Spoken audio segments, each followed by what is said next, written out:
Vamos lá, galera. Explicação do exercício de hoje. Na número 1 tá assim. O que é hierarquia? Então, vocês vão procurar lá no livro de vocês, dentro das páginas que a gente já estudou até agora, que vai até a página 29, vocês vão dar uma olhada nos textos e dentro de um dos textos que a gente já estudou está a definição de hierarquia, tá? Definição é o que é. Então, vocês vão pegar a definição e escrever aí. 2. Como chamamos o conjunto de clãs, em geral, chefiados por uma liderança que tinha funções políticas e religiosas? Ou seja, ele quer saber qual o nome dado ao conjunto de clãs. Esse conjunto de clãs recebia o nome de quê? Já expliquei isso, tinha no caderno e também vocês vão encontrar no livro. 3.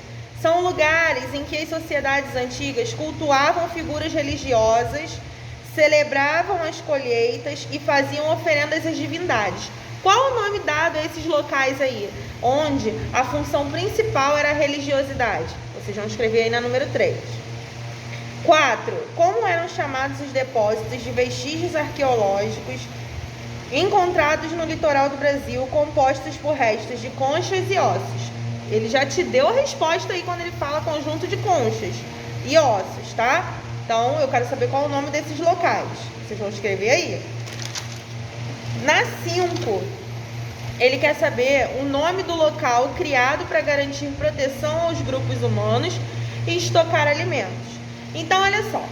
Existiam, grupos que se juntavam. Quando eles se juntavam, tinha agricultura, tinha locais para fazer estoque de alimentos. Essa sociedade ali era chamada de quê? Vocês vão escrever aí. É um ponto antes das cidades, tá? Como que eu chamo? 6.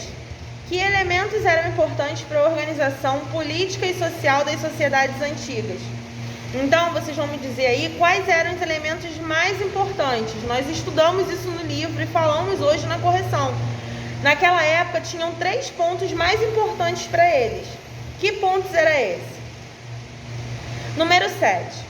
A que grupos eram destinados os excedentes agrícolas de algumas sociedades antigas? Ou seja, tudo que era produzido demais, ia para quem no final? É isso que eu quero que vocês coloquem aí. 2 grupos.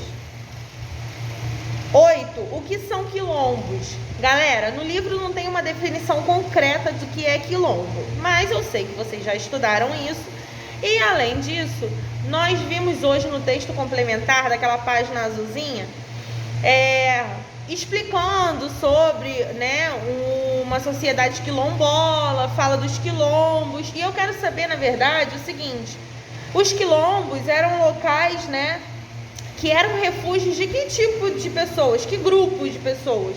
É isso que eu quero que vocês escrevam aí, explicando, tá? Com as palavras de vocês. 9. Como caracterizamos o processo chamado de Revolução Agrícola? Gente, isso tem no livro, no caderno, em tudo quanto é lugar que vocês possam imaginar. A Revolução Agrícola do Neolítico, ela ficou conhecida por quê? Foi um processo que ocorreu de que maneira? Vocês vão explicar aí. Na número 10 está assim.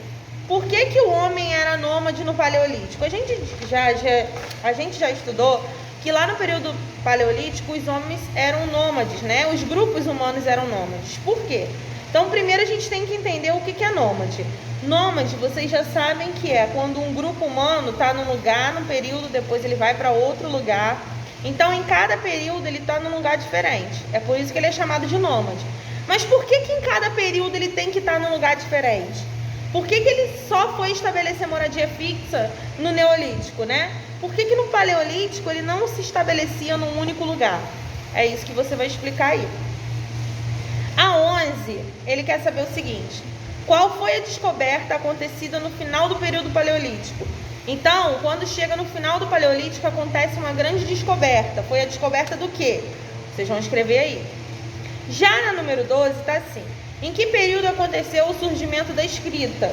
Então, o surgimento da escrita aconteceu no final de um desses períodos que a gente já estudou.